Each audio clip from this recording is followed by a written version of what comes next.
You're not lost. You're just tired of pretending you're not. You keep telling yourself you're lost. You say you don't know what you want. You say you're confused. You say you're still figuring things out. But what if that's not true? What if you're not lost at all? What if you're just tired of pretending you're fine? There's a difference. Being lost feels chaotic. It feels directionless. It feels uncertain. But what you feel isn't chaos. It's heaviness. It's the exhaustion of always holding yourself together, of always being the stable one, of always saying, I'm good before you even check if you are. You don't wake up thinking I have no path. You wake up thinking I don't want to do this version of myself again. That's not confusion. That's fatigue. You've been performing strength for so long that you forgot what honesty feels like. You answer questions automatically. You smile automatically. You reassure people automatically. And somewhere in that automatic response, you disappeared a little. Not dramatically, not all at once, just slowly. You adapted. You became reliable.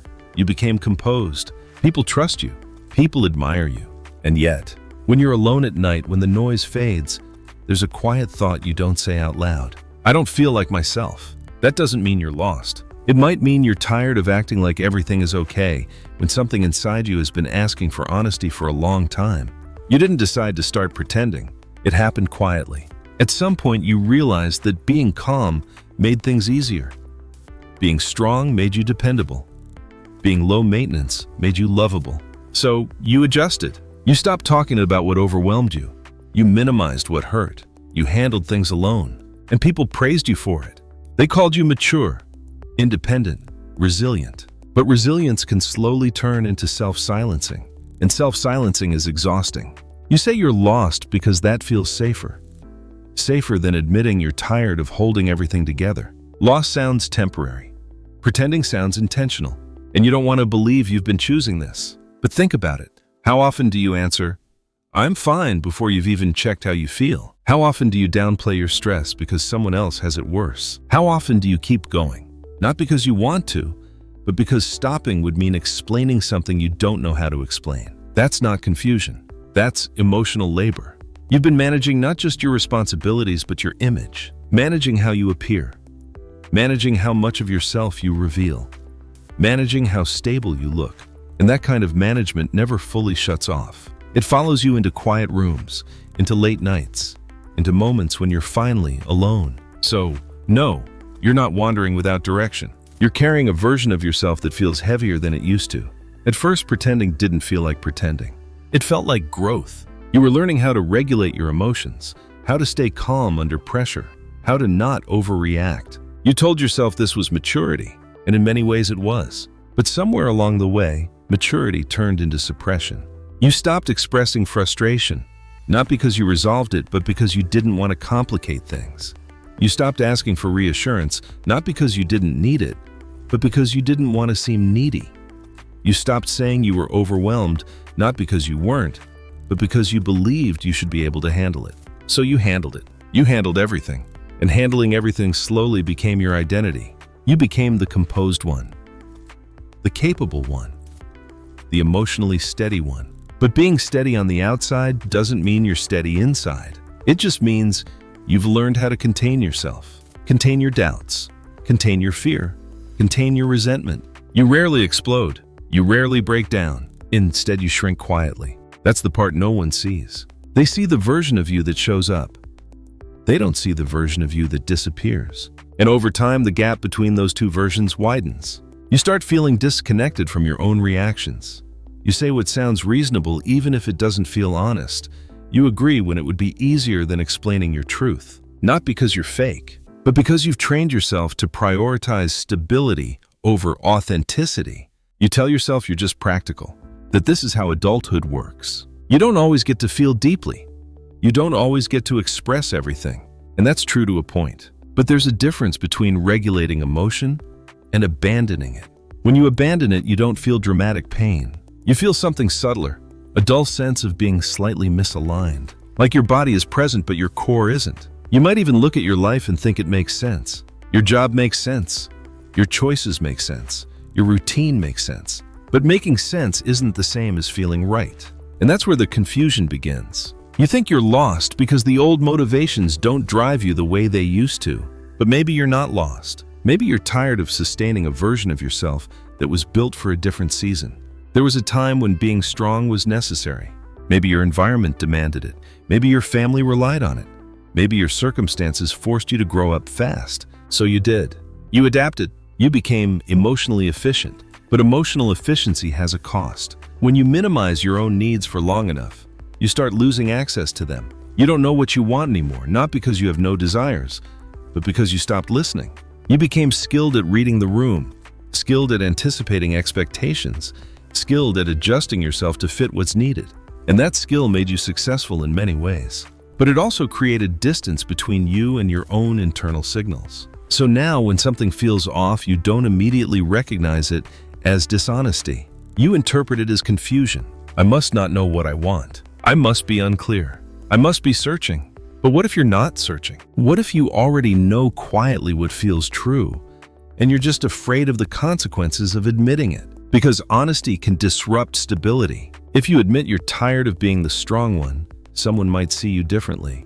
If you admit you're overwhelmed, someone might rely on you less. If you admit you want something different, you might have to change. And change threatens the image you've worked so hard to maintain. So instead of confronting that, you tell yourself you're just lost. Lost sounds neutral. It doesn't imply you've been pretending. It doesn't imply you've been suppressing. It just implies you're figuring things out. But if you slow down long enough, you might notice something. When you imagine telling the truth about how you feel, there's fear. Fear of being misunderstood. Fear of disappointing people. Fear of losing control. That fear isn't about direction. It's about vulnerability. You're not wandering aimlessly. You're standing at the edge of honesty. And honesty feels exposed. You've built a life around being stable. Stable people don't crack. Stable people don't admit they're struggling. Stable people don't disrupt the peace. But stable people can still feel lonely inside their own composure. And that loneliness is exhausting because it requires constant performance. You monitor your tone. You monitor your reactions. You monitor how much of yourself you reveal. Even when no one is watching, you stay in character. You tell yourself to calm down, to not overthink, to not be dramatic. But the truth is, the more you silence yourself, the louder the internal tension becomes. It shows up as irritability, as subtle resentment, as late-night spirals where you question everything. You scroll, you distract, you analyze, trying to figure out why you feel off. But the answer might be simpler than you think. You're not lost. You're tired of holding the mask in place, tired of pretending you're unaffected, tired of pretending you don't need support, tired of pretending the current version of your life fits you perfectly. And that tiredness doesn't mean you're broken. It means you've outgrown something.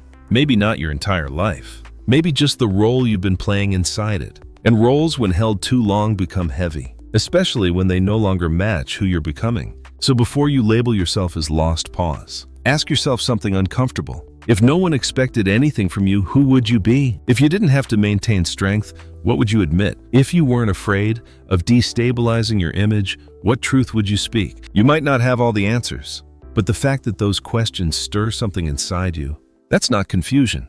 That's awareness trying to surface. Once you begin to see the mask, it's hard to unsee it. Not because it's dramatic, but because it's subtle. You start noticing how automatic your responses are, how quickly you default to composure, how rarely you let your first reaction actually show.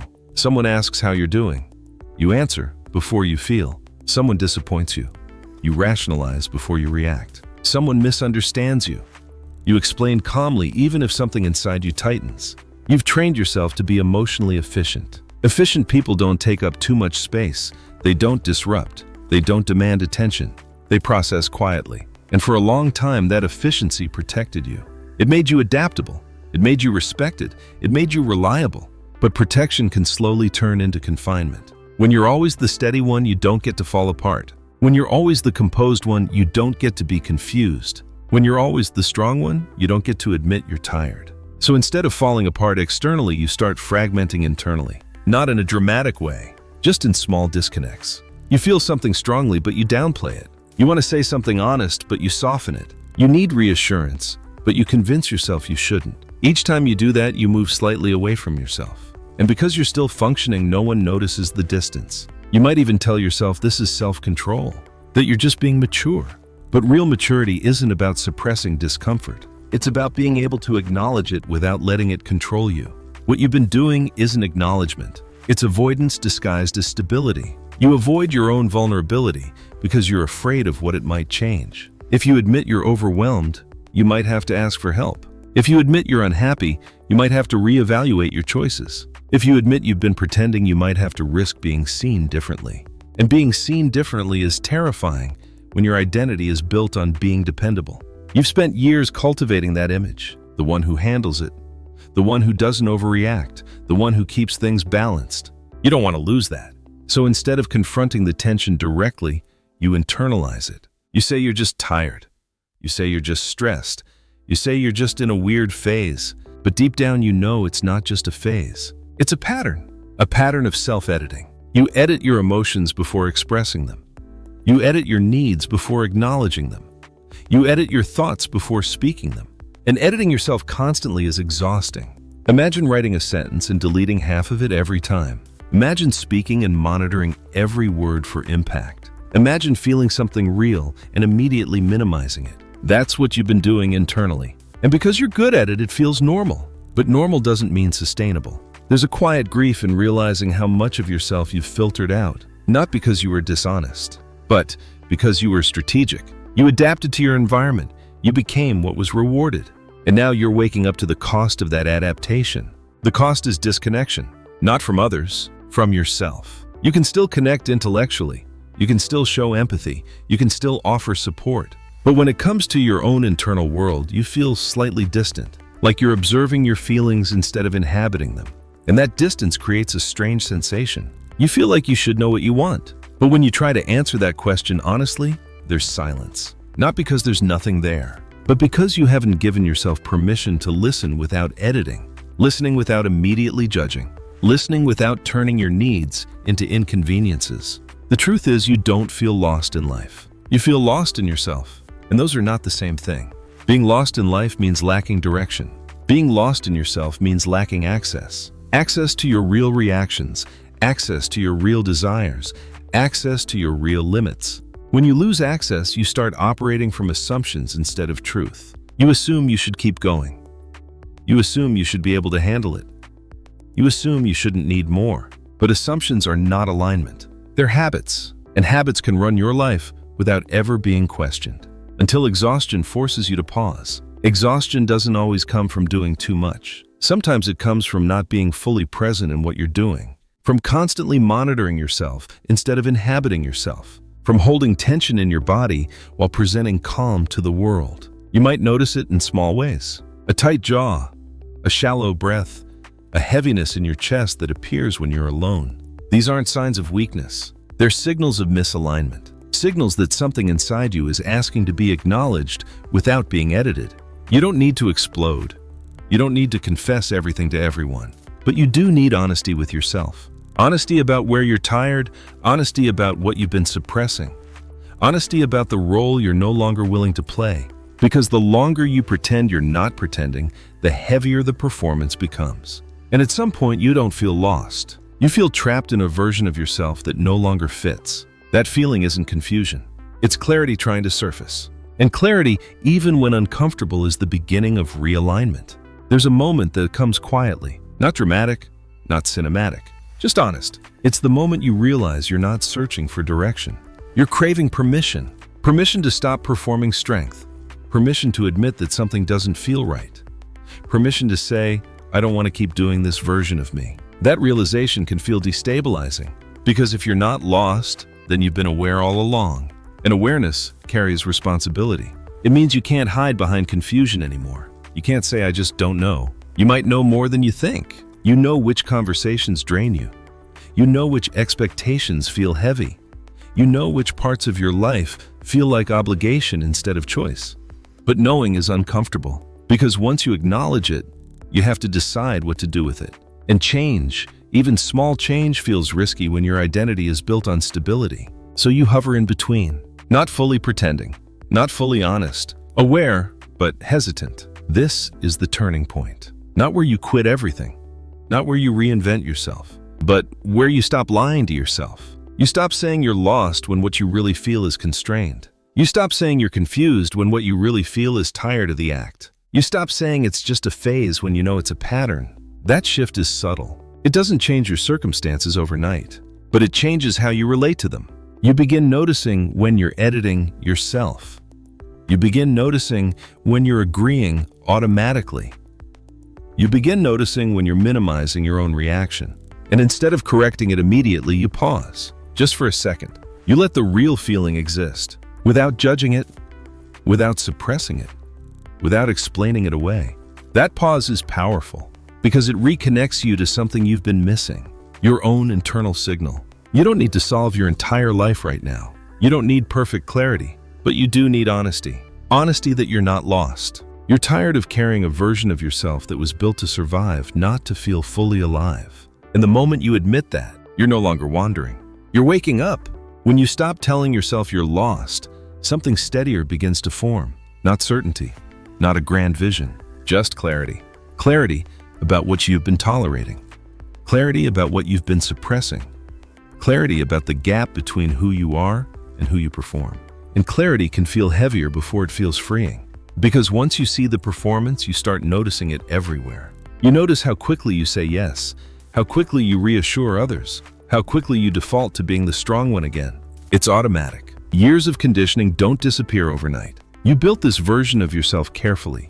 You refined it. You depended on it. So of course it doesn't vanish just because you've become aware of it. But awareness changes something subtle. Before, the performance felt like identity. Now it feels like effort. You begin to sense the extra tension in your body when you're on. The slight tightness in your chest when you minimize how you feel.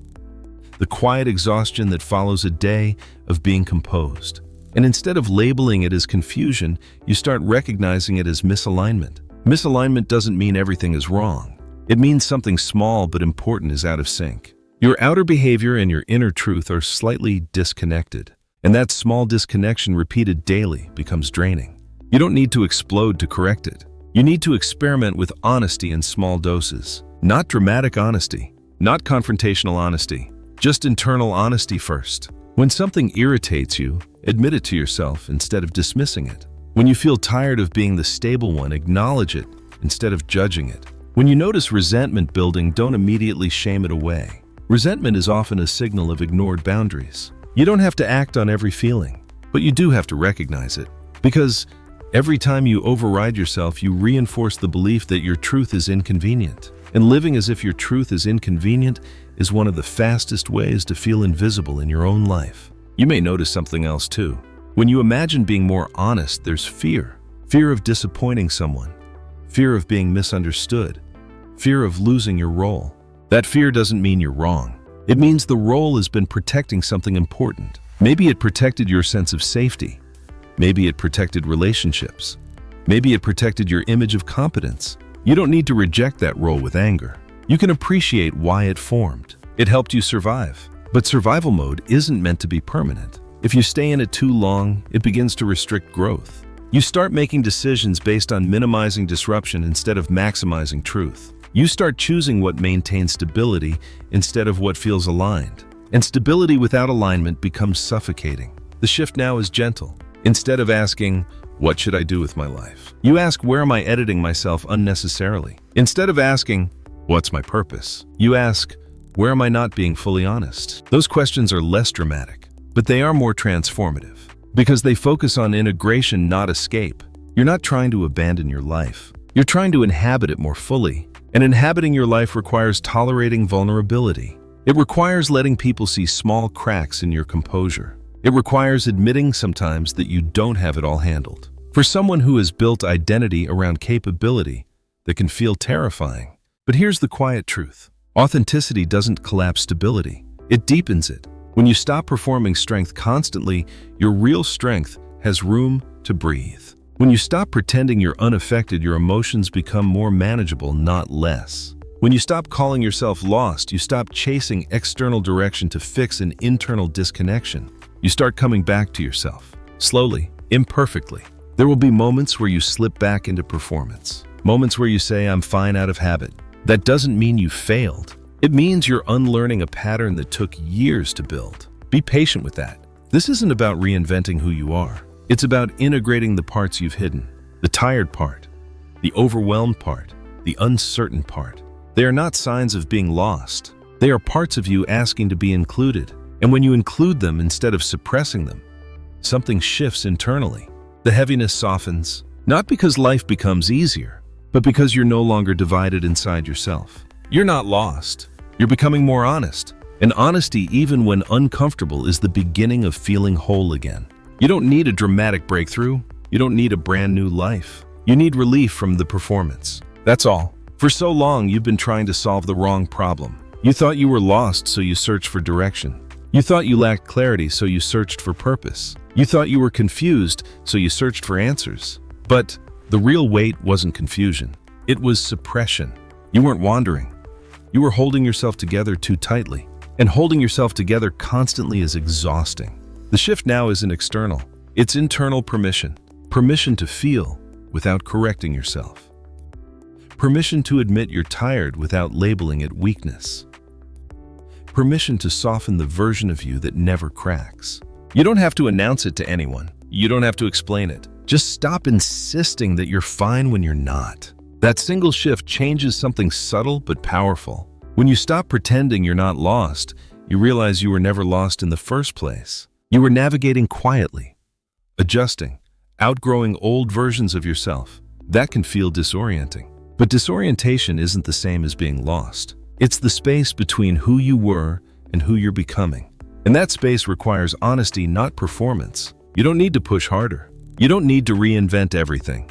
You just need to stop carrying a role that no longer fits. Because you were never confused about your path. You were confused about why it felt so heavy. Now you know. It wasn't direction you were missing.